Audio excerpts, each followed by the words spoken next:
Olá pessoal, Veterano Voz Ativa. Hoje vamos falar aqui sobre as ações diretas de inconstitucionalidade, ADI, 7092 e 7093. É um assunto que está bastante em evidência aí no nosso meio, nas nossas redes sociais. Tá? Então, para falar sobre o assunto, como sempre, vou começar com uma contextualização. Depois eu vou falar aqui um pouco do que tem em comum essas duas ações, tá? E depois sobre cada uma delas individualmente, para todo mundo conhecer um pouco mais, algumas conclusões que a gente pode tirar disso aí, e ao final eu tenho um recado rapidamente para vocês, tá? Vamos fazer aqui um vídeo mais rapidinho hoje, não aprofundar tanto assim nos assuntos. Vamos lá. Contextualização, tá? Desde o dia 10, tá? O pessoal está bastante alvoroçado aí nos grupos com a informação sobre duas ADIs, tá? Que é contra a Lei 13.954 e a medida provisória 2215, ou seja, são duas ações que o objetivo é declarar que essas legislações, essas normas legais são inconstitucionais. E se forem declaradas, elas perdem a validade, perdem a eficácia, tá? Aqui eu vou mostrar para vocês, os links vão estar na descrição. Essa aqui é a 7092, é no site do STF, tá? E a 7093, são páginas iguaizinhas, só muda aqui, né? Cada uma delas, e os links, lembrando, de novo, vai estar na descrição. Também vou deixar aqui a Constituição, porque vamos falar bastante da Constituição, tá? A quem se aplica toda a família militar, tá?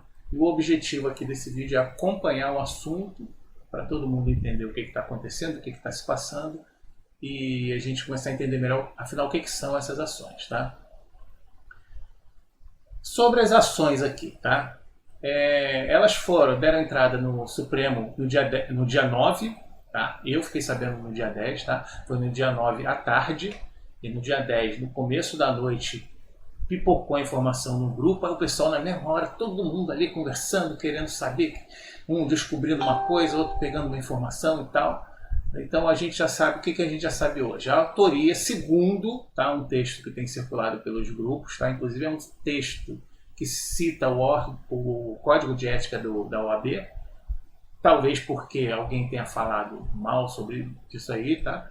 Mas a autoria, segundo esse texto que tem circulado, tem também uma imagem, tá? O mesmo texto numa imagem, contido numa imagem, às vezes também no PDF. Advogados veteranos que fazem parte de uma assessoria jurídica e é um trabalho em conjunto com o PDT, tá? É o partido PDT, tá? O requerente, quem deu a entrada junto ao STF é o partido, tá? E pelo que se tem de informação, o deputado Paulo Ramos que está à frente disso aí, tá? Há uma argumentação importante que existe nas duas ações, o uso de lei ordinária, tá? Para tratar de matérias que, segundo a Constituição, deveriam ser tratadas por lei complementar, tá? Inclusive a alteração de leis complementares com o uso de uma lei ordinária, tá? De acordo com o artigo 69 da Constituição Federal, ela fala da aprovação das leis complementares que tem que ser por absoluta maioria, ou seja, existe uma diferença no trâmite dos projetos dessas leis, tá? Uma lei complementar precisa de um quórum maior para aprovação, tem que ir a plenário e tudo mais, tá? E o artigo 142, que esse aqui é o principal ponto do embasamento, o artigo 142, parágrafo 1º, diz que fala sobre as Forças Armadas, artigo 142, e parágrafo 1º diz que a lei complementar estabelecerá as normas gerais relativas às Forças Armadas, tá? Então eles entendem que o Estatuto dos Militares é uma lei complementar e não poderia ser alterada por leis ordinárias, como foi no caso da Lei 13.954. Entrando aqui mais especificamente na ADI 7092, tá? O objeto dela é a Lei 13.954 e alguns artigos do Estatuto dos Militares. Esses artigos são referentes aos temporários, tá? A base da argumentação é a ofensa a diversos dispositivos da Constituição Federal, tá? Aí, para a gente ver esse documento aqui, vindo aqui na página, tem um botãozinho aqui, peças, tá? Abrindo peças, tá? Clicando aqui, vai abrir essa outra página aqui, tá? que tem toda a documentação de acesso público, tá, dessa ação, está aqui. Petição inicial é exatamente o documento que eles registraram, que eles deram entrada lá no STF, tá? Pode ver aqui que está Partido Democrático Trabalhista, tá? Tem toda a argumentação, todo o texto está aqui, tá? É um documento um pouco grande, tá? A gente pode até dar uma olhada em algumas partes, mas basicamente já está tudo aqui no roteiro, tá? Então vamos lá, esse documento é dividido, como eu falei aqui, ó, dividido em partes, já tem essa primeira parte aqui, tá? E depois tem aqui os capítulos aqui, considerações iniciais e tudo mais, tá? Então nesse eu vou sempre dizendo os itens que tá? As considerações iniciais sobre legitimidade, cabimento da ação e tal, item 1, tá? É uma parte assim normal para dizer por que está entrando, o partido pode entrar de acordo com a legislação e tudo mais, tá? Norma impugnada, ou seja, é o objeto específico da ação, tá? Tá no item 2 da petição, é o tratamento desigual dos temporários, né? Nesse item, né, os autores da ação fazem toda uma tipificação demonstrando que a partir da Lei 13954 foi feito um tratamento muito desigual para os temporários, tá? E eles apontam como vício formal, ou seja, motivo para a inconstitucionalidade, que o Estatuto ele foi recepcionado como pela Constituição Federal, é uma legislação anterior, o Estatuto é de 1980 e a Constituição de 1988. Mas o Estatuto foi recepcionado, ou seja, ele foi aceito pela Constituição e com base, tá, aqui no artigo 142, parágrafo 1º, tem que ser uma lei complementar, então considera-se, né, a Constituição recepcionou o Estatuto dos Militares como uma lei complementar, tá? Isso está no item 3.1, tá? Esse item fala das iniciativas da lei, passando ali pelo artigo 61, que a gente já fala bastante dele, que é a iniciativa do Presidente da República, faz uma tipificação com base nesses artigos aqui, que é o 22, 21, que fala de PMs e bombeiros militares dos âmbitos estaduais, o 142, parágrafo 1º, que é as normas gerais por lei complementar, e o 142, parágrafo 3º, inciso 10, que fala de outras disposições que são feitas por lei, não especifica o tipo de lei, então é lei ordinária, tá? Mas as normas gerais têm que ser por lei complementar, tá? E com isso, a reforma dos militares, a reforma está no Estatuto, tá? Dispor da reforma dos temporários por lei ordinária é uma afronta aos artigos 69, tá? E ao artigo 142, traço 1, que a gente já falou, parágrafo 1, tá? E considera isso um vício insanável, ou seja, não tem como corrigir isso, né, a menos de outra forma, se não declarar inconstitucional e perder a eficácia, tá? Aponta também vício material, tá? Como vício material, o direito fundamental à assistência e à previdência, tá? Item 3.2.1, tá? Aí ele enquadra, a ação enquadra no artigo 6º da Constituição, no caput, que fala dos direitos sociais, e o artigo 37, parágrafo 6º, fala dos princípios da administração pública e a responsabilidade objetiva do Estado, tá? Outro vício material que é apontado pela ação é o princípio da isonomia, tá? Item 3.2.2, e aponta ali como embasamento o artigo 5º caput, tá? Que é o princípio da isonomia, e cita aqui que a lei não pode discriminar cidadãos que estejam em semelhantes situações. São militares, na ativa, né? Às vezes desempenhando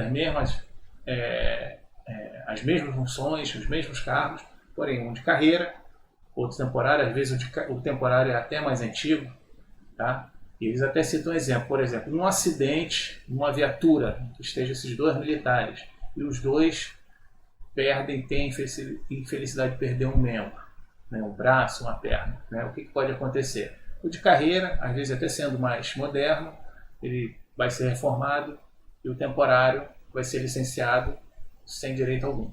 É disso basicamente que fala.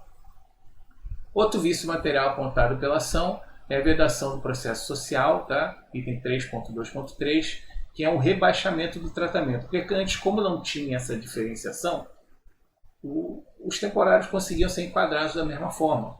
Então agora tirou-se direito deles, rebaixou-se o tratamento. É disso que fala esse artigo. Essa ação também prevê um pedido de liminar de urgência, que está no item 4 da petição, tá? E no item 5 a gente tem o resumo dos pedidos, que basicamente fala aqui da medida cautelar, pede para que seja executada, citações, se não for, né, tem que ter um outro tipo de enquadramento legal, né, a medida cautelar, e as citações que tem que fazer, né, e pede a declaração da inconstitucionalidade de toda a lei 13.954. Caso não seja atendido, em caso de não acolhimento, pede a declaração da inconstitucionalidade dos artigos do Estatuto envolvidos, que são aqueles referentes aos temporários. Tá? No andamento aqui dessa ação, como a gente pode ver aqui está bem pequenininho para vocês, mas já tem aqui, ó, então tem vários documentos aqui, mas o importante aqui, decisão monocrática, tá? Que já é uma decisão que o ministro do Supremo já teve que tomar. Por conta do pedido de medida cautelar, ele já teve que tomar uma decisão se vai mandar executar imediatamente ou não, né? Ou seja, cessar os efeitos imediatamente ou não. A decisão que ele tomou, devido à relevância da matéria, ele diz que tem que passar pelo STF, ou seja, tudo continua do jeito que está, tá? Mas a matéria vai ao plenário para o STF. Em seguida, na decisão dele, são o despacho de requerendo as informações da Câmara dos Deputados, do Senado Federal, porque a lei tramitou, através do PL 645, ela tramitou por lá, da Presidência da República, pela iniciativa que foi iniciada na Presidência da República, tá? E devido talvez a medida cautelar, o pedido de urgência, né, o prazo é 10 dias, tá? Só que assim, isso aqui não é nada de né, que às vezes o pessoal, o presidente foi intimado, não sei o que, não sei o que lá. Não, mas o que acontece? O ministro do Supremo, ele tem que fazer isso, é a obrigação dele fazer isso, ele tem que requerer informações desses órgãos e tem que dar um prazo, devido ao pedido de urgência, o prazo é menor, tá? Em seguida, né, vão ser ouvidos a Advocacia Geral da União e a Procuradoria Geral da República, tá? Aí vai ter o prazo de 5 dias. É nessa situação que a ação está, tá? E conforme tiver mais informações, a gente vai avisando, tá? Não, agora vamos para a ADI 7093, tá? Essa aqui, o objeto é a MP, tá? Ele cita aqui MP 2131 e 2225. De novo eu coloquei 2225.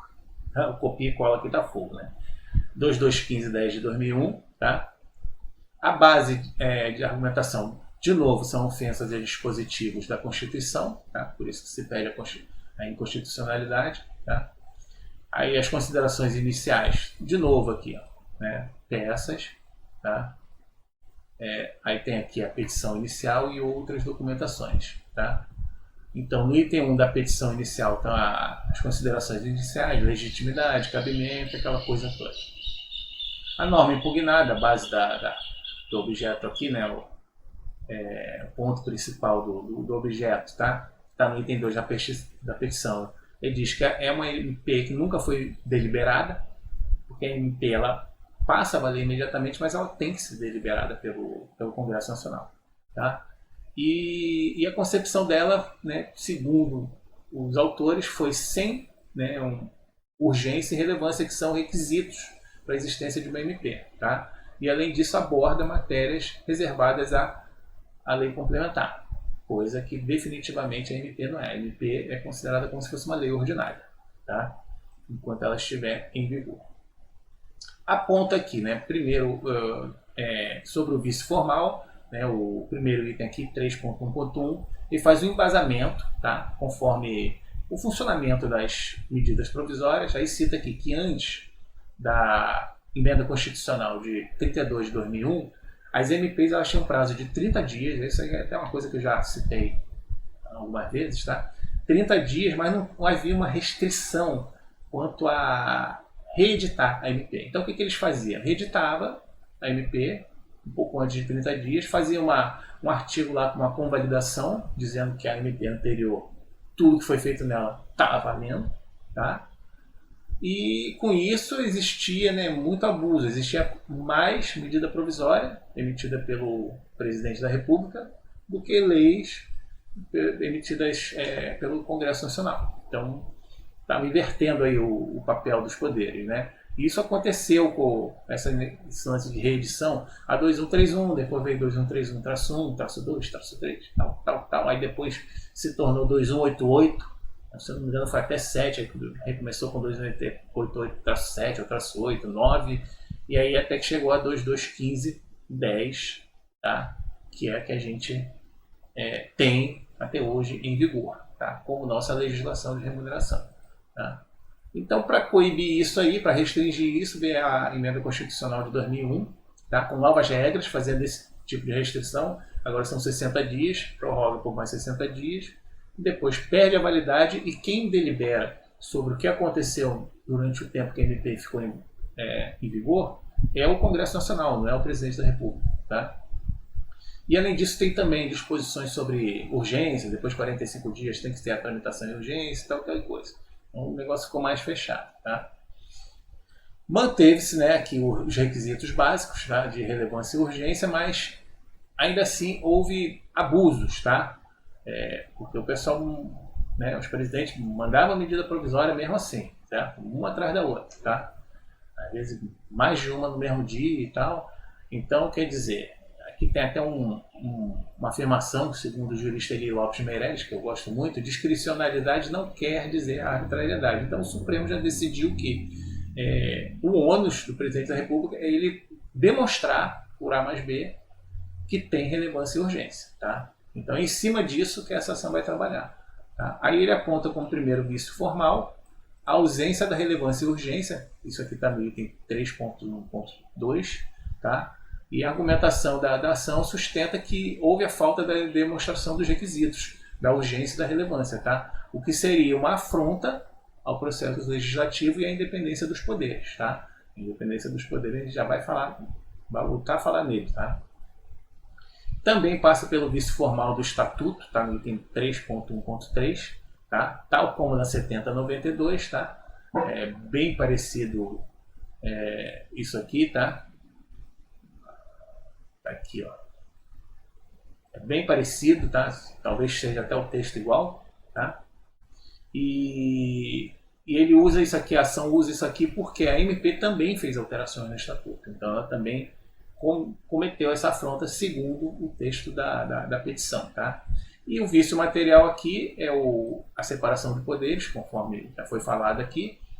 Isso aí está no artigo 2º da Constituição, que define que os poderes são independentes e harmônicos entre si. Está aqui, ó. Está bem aqui, fácil de ver, tá? Os poderes da União são independente e harmônico, legislativo, executivo e judiciário, tá? E a caracterização, né, que embora o artigo 2º da emenda constitucional de 32/2001 determine que as MPs anteriores àquela emenda constitucional deviam se manter em vigor até deliberação pelo Congresso Nacional ou outra MP que a revogasse explicitamente, no caso da MP 2215 e existem outras por aí, a vigência até hoje, tá? Isso aí é considerado uma usurpação da competência do Poder Legislativo, ou seja, no nosso caso, em específico, na remuneração dos militares, tá? É uma matéria que perdurou deliberada somente pelo Poder Executivo. Tá? Os pedidos da ação são, aqui não tem a tutela de urgência, tá? Então são só as citações, tá? E pede para declarar a inconstitucionalidade de toda a MP. Tá? Aí não houve uma decisão, porque não houve o pedido de tutela de urgência ainda, apenas um despacho do ministro, é o mesmo ministro, Edson Fachin, relator. Tá? Ele requer informações da Presidência da República que o prazo é maior, 30 dias, de novo, não é nada demais, tá?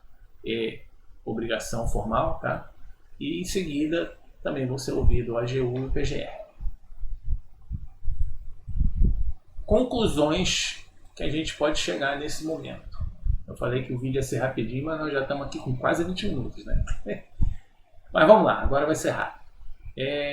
Recepção e sensação dessas informações aí, tá? Como disse, né, foi um alvoroço, e o alvoroço passou por todo o final de semana e continua, tá? Assim que eu vi lá no dia 10, tá?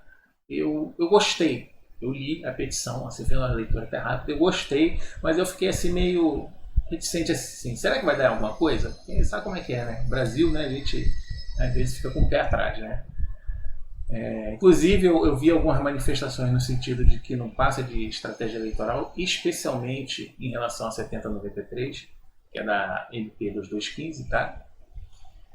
Quanto a isso aí, o que eu posso dizer é que há informações, eu estou tentando confirmar essa informação, de que o deputado Paulo Ramos não vai se candidatar à reeleição, tá? Ver se ele confirma isso aí para mim, mandei mensagem para ele, mas ainda não tive resposta. Mas se confirmar, é sinal de que ele em específico não tem, né, essa intenção eleitoral com uma atitude dessa. Claro que para o partido pode ser importante, tal coisa, mas independente disso, vamos passar por cima disso, tá?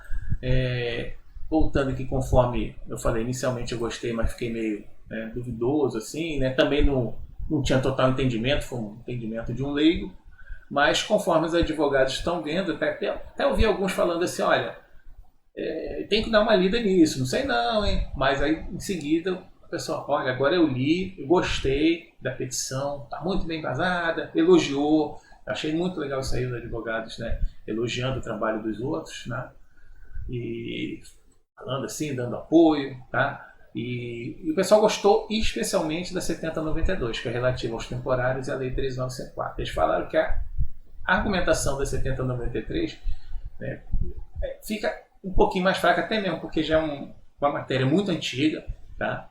E parece que já houve tentativas, né? Porém, também já falaram assim, não, na outra vez que tentaram alguma coisa, não fizeram esse embasamento, agora está melhor. Então, né, os advogados estão dizendo que o trabalho é bom. Isso aí é muito positivo, tá? E aqui a pergunta que não quer calar. Com certeza a pergunta que está todo mundo fazendo e muita gente esperando a resposta. Gente, eu vou dar aqui uma resposta, de novo, de um leigo, tá? Mas o que pode acontecer? Quanto a 7092, primeiro, qualquer uma delas, pode acontecer simplesmente nada. O Supremo fala, não é inconstitucional, continua valendo. Tá? Mas pode acontecer no caso da 7092, o Supremo decidir que somente aqueles artigos referentes aos temporários, por causa do tratamento desigual, são inconstitucionais, eles perderiam a validade, tá? E aí cessaria esse tratamento desigual implantado pela Lei 13954. Né? Talvez, tá? Talvez, isso aí é uma opinião minha, talvez isso seja até o mais fácil de acontecer, mais provável de acontecer do que ser declarada a inconstitucionalidade de toda a lei. Tá? Conforme o próprio ministro lá já disse, é uma matéria de bastante relevância, tá? Que abrange muita coisa. Tá? Mas digamos que toda a lei 3954 seja considerada inconstitucional. Então volta a ser o que era em 2019. Tá? A CDM some, tá? A disponibilidade militar some. Tá? Os descontos voltam a ser o que era. Pensionistas não descontam. Tá? Quem perdeu, né, deixou de receber o adicional de tempo de serviço, volta a receber. Tá? Então, quer dizer, em termos remuneratórios, você olha para o seu contra-cheque hoje e olha para o seu contra-cheque de 2019. O que iria acontecer se declarasse a inconstitucionalidade da Lei 3954? Volta a ser o que era em 2019. Ok? No caso da 7093, que é relativo à MP, tá? De novo, pode simplesmente não acontecer coisa alguma, mas pode ser declarada a inconstitucionalidade da MP. Se acontecer isso, aí, digamos assim, o buraco é mais embaixo, porque tem muito mais consequência ainda, tá? Tudo que é baseado na Lei 13954, isso aí já foi posicionamento de um advogado que eu perguntei, tá? Tudo também pega carona nessa inconstitucionalidade, tá? Então o que o pessoal fala? Nossa, se declarar a inconstitucionalidade da MP 2215, volta o custo acima, volta o adicional de tempo de serviço do tempo total, não é aquele que o pessoal tinha lá em 2000 não, tá? O cara tinha, sei lá, 10 anos em 2000, depois ficou mais 20 anos, então ia ter 30%, ficou mais 23 anos, 33 anos, completou 33 anos de serviço, 33%, certo? volta a gratificação de atividade, volta a LESP, aí o pessoal teria que receber em pecúnia porque não poderia tirar a LESP. Porém, tá? Temos que pensar o seguinte, volta aquela estrutura remuneratória com aquele soldo pequenininho, tá?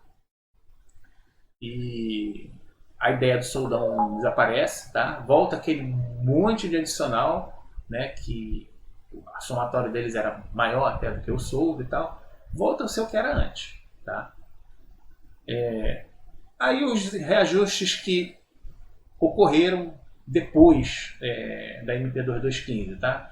Porque no começo um sub não tinha um soldo de 6 mil alguma coisa, um 4 estrelas não tinha um soldo de 13 mil, não sei o que, era 4.500 o soldo do 4 estrelas, foi sendo reajustado.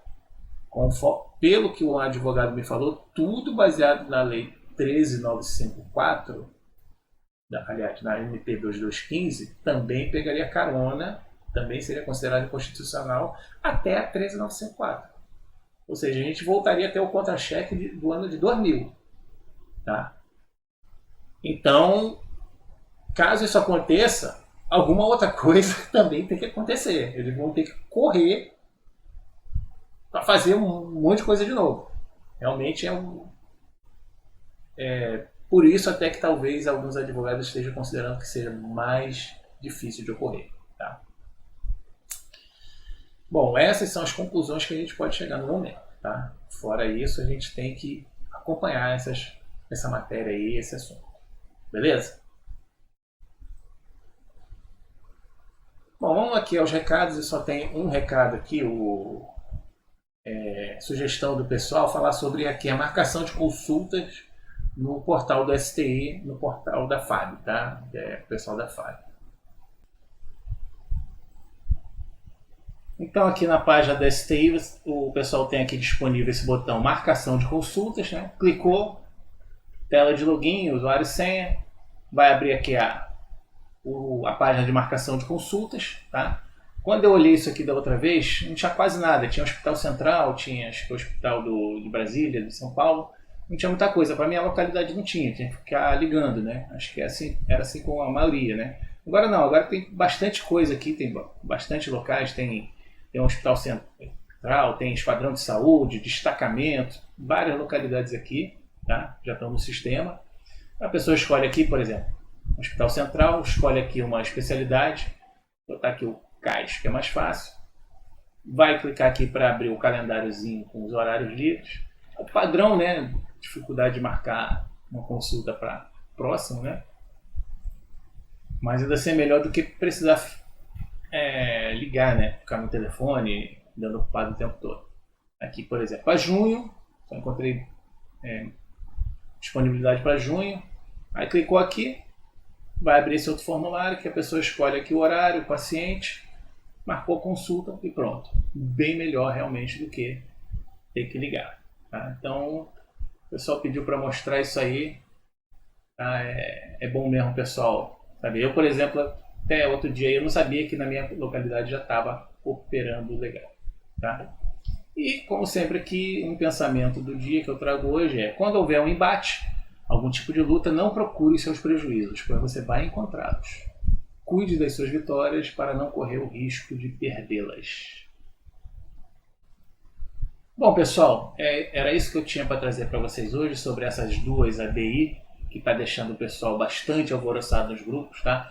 Tá tendo bastante assunto. Agora espero que vocês já tenham um pouquinho mais de conhecimento sobre o que elas são e sobre o que elas tratam, quais as possíveis consequências dela, que esse era o objetivo do vídeo, né? Trazer o conhecimento e a gente acompanhar o assunto, tá? Quando tiver novidades, obviamente a gente aparece aqui de novo e fala, tá? Bom, fora isso, muito obrigado a todos, tá? Pelo carinho, pelo acompanhamento, como sempre, e até a próxima. Valeu!